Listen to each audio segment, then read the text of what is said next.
African Export-Import Bank, the trade finance bank for Africa. Hello and welcome to the Apapa Wharf. It's one of the biggest ports in Lagos, and you're watching Africa Trade Lines. I am Wole Famreuwa. Our program captures the big issues relating to trade on the continent, even as we explore how African countries can forge stronger trade ties.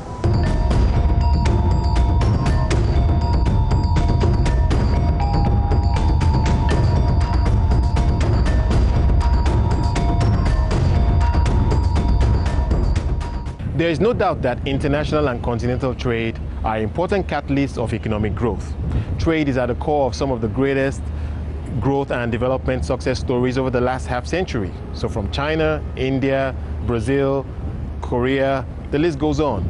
These countries have laid a great example for Africa to follow. The problem is not that Africa doesn't trade, it's what it trades. For most African countries, the primary export is oil or some other unprocessed commodity. What is now clear is that this trend comes with consequences. Oil exports is a huge part of Africa's exports. It's about 55% of total Africa's trade actually overall. So if you look at oil, you'll be talking about, from a total trade point of view, we're talking of something more than $500 billion. The problem with this heavy dependence on commodities, not only oil, is that the countries face shocks, episodic shocks. So sometimes when you have glut, prices fall, people go out of the business, prices rise again, and so on and so forth. You can't plan under this kind of environment. So it is important that economies begin to diversify, if not for anything, to deal with those shocks. But the other advantages, commodities are commodities. If you export commodities, you export jobs. Whereas if you add value to commodities, you create jobs. The failure of most African countries to export large quantities of processed and finished goods reflects the decline of the manufacturing sector. In 1990, African countries accounted for about 9% of manufacturing output from the developing world. But by 2014, the share was down to 4%. Africa is not only losing jobs, the continent is missing out on the value generated elsewhere from the commodities exported to other countries. 15% of cashew processed locally earns Nigeria around about $43 million. That same cashew, if it were to be exported raw, it will earn Nigeria around about $33 million. So you can see the value in value addition. We are currently majority export, if you look into the world, is primary products. The value addition products are very less. So I think the stage has come that in the next 10-15 years, the value addition is done locally and exported. Nigeria is actually spending anywhere between 300 to 400 million US dollars annually in the importation of raw sugar in order for us to refine and sell. If we are producing the sugar locally here, really we will not be taking any part of that forex. Instead, we will be accruing for it. The entire West African region is a net importer of sugar. So any quantity we actually export to any of the West African nations will be earning forex for it. This is the bagging section of the Dangote sugar refinery. It's essentially what we would like to see replicated across the continent. It starts with the harvest of sugarcane from the farm, and that is then processed into sugar. Now, having more factories like this across the continent is the best way to maximize the value of commodities generated on the continent. If we are actually producing 1.5 million metric tons from the local ground, we will be employing roughly about 100,000 employees. So these are the kind of numbers that you will see when it comes to employment. Sugar is an internationally traded product. So today there is a price for raw sugar in New York 11. There is a price for white sugar in London Exchange. The difference is usually called the premium. So say today in Nigeria, if raw sugar is being imported at a total cost of maybe roughly about 100,000 naira per ton. We will be selling it maybe roughly about 150,000 naira after refining. It's obvious that we are not capitalizing on what we have. And also that the few of the things we're exporting raw produce, which is not giving us enough returns. In fact, when you export raw produce, you export jobs along with it, which is very, very dangerous for a continent that is looking for employment for an army of young people. For any raw material you export, you have only earned only 5% of the value. But adding value to it, you know exactly what you can get out of it. So we need to move into processing. In 2015, 46% of exports out of Africa were in the form of raw materials, and only 17% were consumer goods. While many observers call for the implementation of policies and programs that encourage the exports of processed goods, Africa is still scratching the surface of its potential to export food crop and non-oil commodities. John Chudi Kachiku exports a range of food products to the United States. We have a comparative advantage when you are talking about agricultural produce or products, because of, we grow a lot of agricultural products that go waste. Take, for instance, if you go to Ojota or My 12, you see a lot of wastages. These are items that we can export, but many exporters are not, or many would-be exporters are not aware. Agriculture is an area where we encourage entrepreneurs to export, because diasporans, Africans, we like eating our food wherever we are in the world. So you go to the UK, you go to the US, even you go to Asia. I've been to China, I've been to South Korea.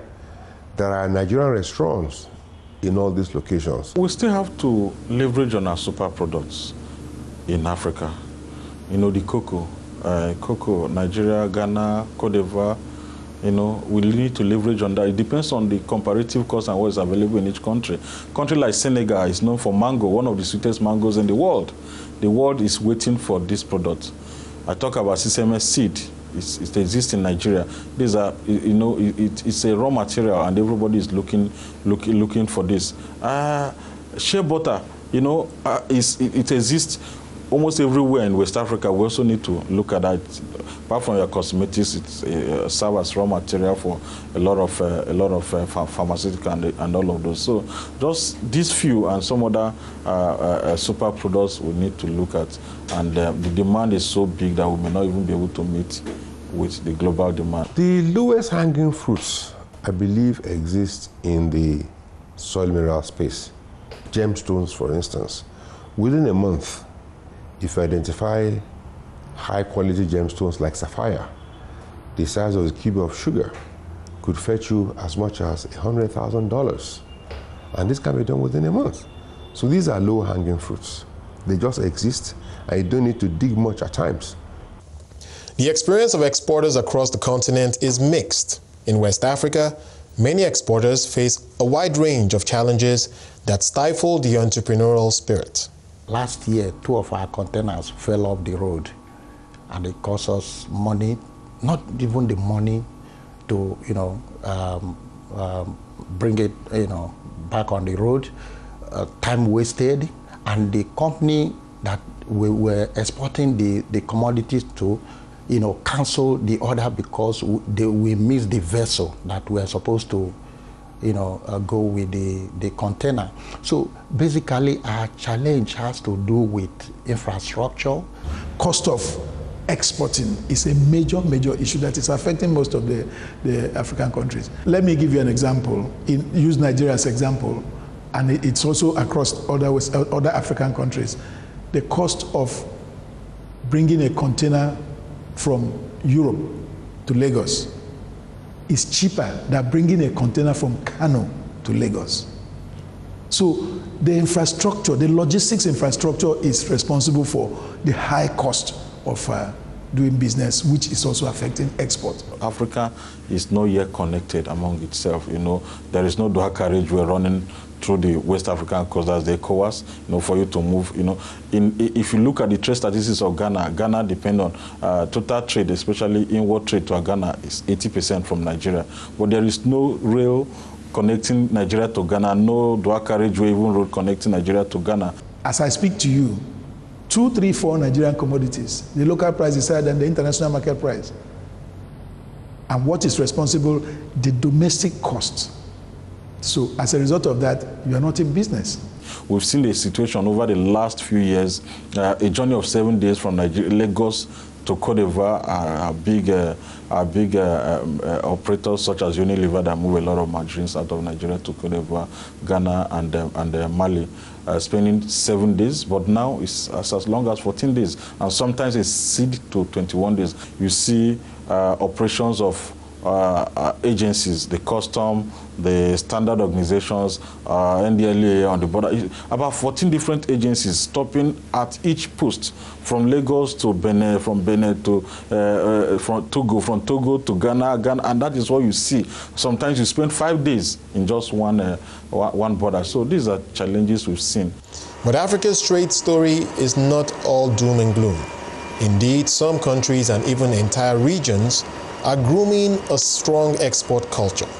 Some regions are moving faster than the other. The East African region has moved by way of integration because all that is assisting. They've done a lot about infrastructure. If we single out Kenya and the export, you find out that 60% of green peas consumed in Europe is from Kenya. In Africa, generally, it has been agreements like AGOA has been one which has been with for the textile sector. For the manufacturing sector, mostly the finished products and FMCG we mostly export within Africa or within the COMESA or the EAC trade bloc. Now that has been certain policies which have been favorable, like in Kenya, particularly has been duty remission within the East Africa. Now those schemes have promoted the expansion of export markets. I believe in companies in Kenya that are technologically at par with the Western world. Technically, our skills have increased a lot. We have labor force which have been trained, are now experienced, are able to handle the complicated machines. Cote d'Ivoire, for example, are doing very well in cashew. Nigeria is number 6 in cashew in the world, but Cote d'Ivoire is number 1. Adding value to it is a much better alternative. But unfortunately, right now, what happens is that raw cashew is exported out of the country, processed in Vietnam and India, and brought back in. But what the Ivorians have said to themselves is that, listen, there's a way out of this. Levies and high tariffs. So you can call it a cashew levy, which is very high. So there's a disincentive to export raw cashew. So there's an incentive to process local cashew locally and export.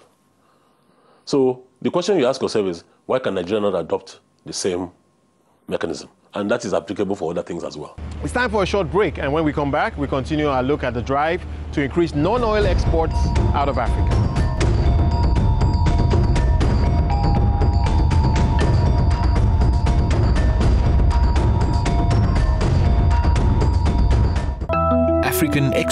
African Export-Import Bank, the trade finance bank for Africa.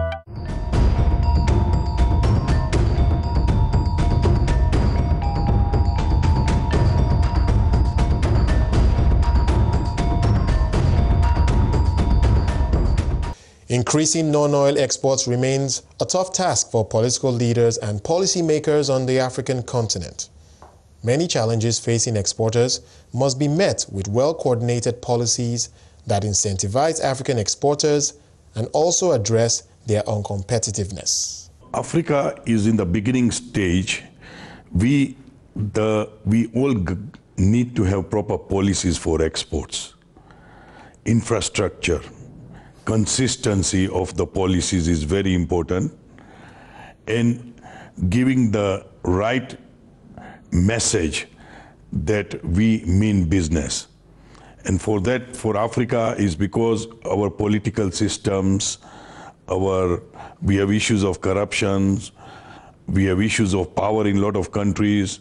Now all this needs to be, the government side factor needs to be put into proper perspective for exports to grow into the world. But the challenge is branding, the challenge is standardization, the challenge is quality. You know, a lot of food exports in Africa is still unprocessed, raw, and we don't have the type of ports that can convey raw products without getting it damaged. For instance, I mentioned the other day that in Nigeria, the cashew nuts we were exporting last year, 2016, to Vietnam. 50% of that got damaged in the port because there is no conducive warehouse and even storage system that can keep the quality of these nuts until it gets to its final destination. One of the major costs is power. Labor is relatively good, but in some African countries is increasing fast. Number three, we have also a problem of our value-added VAT, or if they call mostly VAT. We are at very high compared to our GDP. The VAT, if you look at success story of Southeast Asia, is 5 to 7%. Most of our countries are between 16 and 20%. So we are not promoting the local consumption. We are also encouraging too many imports. Incentives are very critical to, to stimulating agricultural development or exports, to a large extent, which is why I'm sure you must have heard of the Export Expansion Grant. And that is a post-shipment incentive that was designed to basically assist exporters, to increase their volume, value of non-oil exports. It looks like the need for incentive is appreciated more outside Africa. Within Africa, most of the public servants see incentives as a waste of funds. I've had someone in Nigeria once say on EEG, that is the Export Expansion Grant, last year we wasted 11 billion. That was the language. So that gives you an impression of the way they see it. But in other countries, like Australia, they have what they call a basket of incentives. Because the truth is that if you don't have oil, if these guys don't export, you don't have foreign exchange to oil your economy. That's the truth. So, okay, those who, the founding fathers of Nigeria Export Promotion Council knew how important it was, and there were 16 incentives that were designed. That was about 1986 or so. Now, from then till now, only one incentive, the Export Expansion Grant, worked.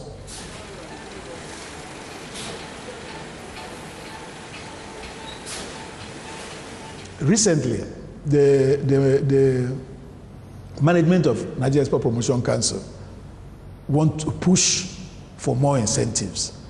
I served on a technical committee that looked at this very particular issue, and a lot of incentives have been designed not just for products but also for services, because that's one component of our GDP that we tend to look down on, but a lot of money are coming in unrecorded about those. So I'll give you an example. There's this incentive called Export Development Fund. What it's supposed to do is that at the starting point, things like the cost of writing business plan and other things, that initial cost of setting up and really beginning is supposed to have been taken care of from that fund. If you are able to move up 20 positions in the ease of doing business, as government is working very, very hard, the federal, state governments, and other stakeholders are working very hard to improve in the ranking, ease of doing business. The more, the easier it is for entrepreneurs to do business in Nigeria, the more our entrepreneurs are more competitive. The more competitive they are, the more they're able to export to other parts of the world. Because when the operating environment is improved, for instance, it could reduce your operating costs. When your operating costs are low, then it gives you better chances of breaking through into the international market, because there you are competing with entrepreneurs from other parts of the world. You can write that your product is organic, But those who will buy will not accept that it is until there is a certification to that effect. And these certifications are also not cheap. I think that's also one side that incentives need to go to. Because if you get a group of farmers, let's say it's vegetable farming, you get a bulk of them pay for their certification and they get certified and they qualify and they ship on a daily basis, the entire economy will feel it. Financing African non-oil export is also a major challenge that requires a coordinated approach to fix. Commercial banks and developing finance institutions must work better with the private sector to lower lending risks and support the flow of funding for exports. The fifth strategic plan we are implementing today, called Impact 2021, is hinged on 4 key pillars, 2 of which address these issues. The first one is intra-African trade. The second one is export manufacturing and industrialization. These are intended to begin to diversify Africa's trade. We will work with the Nigeria-US Chamber of Commerce to help build the capacity of Nigerians who want to export to the US under AGOA. Because those in that chamber know what the US market looks like, know what the requirements are for exporting different categories of products into the US. So working in partnership with such organizations help a lot. Some other thing that is missing is things like the specialized insurance, which is supposed to be provided by DFI. Because DFIs are not really supposed to get into the core funding. They are supposed to do risk-bearing facilities. That is the role of specialized DFIs. Because if I have the specialized insurance, if I insure a transaction I'm doing, that invoice automatically has a value, which is the surrender value of the insurance policy. So if I'm looking for money, anybody can give me money because he knows he's sure, at least up to this very particular value I'll be able to get. We also export services. For example, fashion and the creative economy. That's an area where we're highly talented. Music, right? We've supported a number of Nigerian film producers in the value chain, the Nollywood. We support film producers, we support those who handle post-production, and we also support those who expose, those who market these products, cinema houses across the country. And a number of these films too are of export standards, and they are also being exported when they are burned down to CD and some other forms of communication, and they're able to export them to different parts of the world because Nigerian movies are in very, very high demand. Beautiful. I'll take that as a compliment. Not a proper English accent. What's happened? There's been a coup. What's happening in Lagos? This is our beginning. Those who are providing the finance need to understand the transactions. Because what we have seen most of the time is throwing the baby away with the bathwater. Because if the man who will finance you does not understand your transaction, he's dead on arrival. So, in Nigeria, you hear about the 550 billion export stimulation facility, which is currently on. 1 year down the line, I need us to check and find out how much of it has been used. Because there's an issue with the structuring. You are telling a bank to take 100% of the risk, share the 9% this thing with you, Nexim, and the rest of them, get 2% for all the labor. Of course, the bank will be more interested in convincing people to take its own money, that it will make more money. Now, so you are not getting the support you need from the banking industry. The discovery of oil in several countries over the last decade means that Africa should remain a major oil exporter in the foreseeable future. However, success in the implementation of programs designed to stimulate the export of food crops and processed products should play a more important role in the future prosperity of the continent. Governments, financial institutions, and development agencies must work together to break barriers that hinder trade and ultimately unleash the entrepreneurial spirit that that pervades the continent. The problem is that when countries start to do something, commodity prices recover, and then they lapse into old ways. But the good thing is that today many countries have determined to do something about it. You have the youth bulge, you have the growth of urbanization, you have the fact that by 2030 about 70% of Africans will be under the age of 35. These threaten economies, these threaten stability. The politicians are beginning to see that. So it is not going to be like before. They see the vested interest is there for them to do something about it. And let me also say that many of our politicians are beginning to be more accountable. They are beginning to see the need to do things thanks to globalization. They've seen what other continents are doing. They're asking themselves, why can't we be like China? Why can't we be like United Arab Emirates? Why can't we be like other economies? So things have changed. We are convinced that they will do what they have to do at this time. On that note, we've come to the end of our program, but we'd like to hear your thoughts on the issues raised this month on Africa Trade Lines. You can find our contact information on the screen. You can also reach me on Twitter. Please use the hashtag Africa Trade Lines. Until next time, I am Wole Famreuwa, thanking you for watching.